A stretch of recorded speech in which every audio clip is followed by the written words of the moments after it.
नमस्कार, होममेड रेसिपीजमध्ये आपले स्वागत आहे. आजच्या रेसिपीमध्ये ब्रेकफास्टसाठी, उपवासासाठी उपयोगी, चविष्ट व पचायला हलके, कमी तुपात तयार होणारे साबुदाणे अप्पेची रेसिपी बघूया. साबुदाणे अप्पेसाठी लागणारे सर्व साहित्य डिस्क्रिप्शनमध्ये दिले आहे.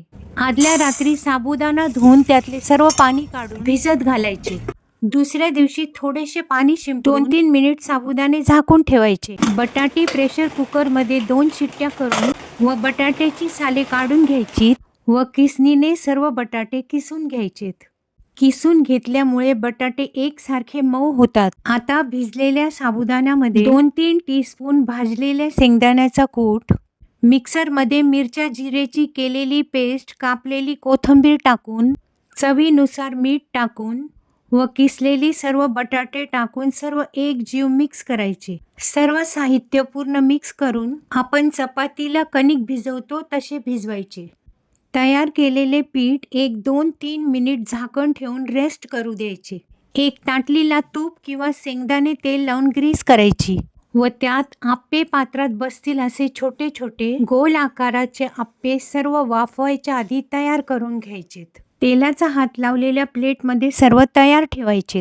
गॅसवर आप्पे पात्र तापल्यानंतर त्यात प्रत्येक खणामध्ये छोट्या चमच्याने तेल टाकून ग्रीस करून घ्यायचे म्हणजे आप्पे चिटकायला नकोत. त्यात तयार केलेले आप्पे टाकून गॅस लो फ्लेमवर ठेवून आप्पे 4-5 मिनिटे झाकण ठेवून वाफवून घ्यायचे. 4-5 मिनिटांनी झाकण काढून छोट्या चमच्याने प्रत्येक आप्प्यावर थोडे थोडे तेल टाकून सर्व आप्पे पलटून दुसऱ्या बाजूनी पण गुलाबी सर वाफवून घ्यायचे. गॅस मध्यम आचेवरच ठेवायचा. ह्या आप्प्यांना खूप कमी तेल लागते तरी खूप चविष्ट लागतात. आतून मऊ वरतून क्रिस्पी अशी छान चव येते. आता 3-4 मिनिटे वाफवून झाल्यानंतर छोटा चमचा किंवा चिमट्याच्या मदतीने सर्व आप्पे एका प्लेटमध्ये काढून घ्यायचेत.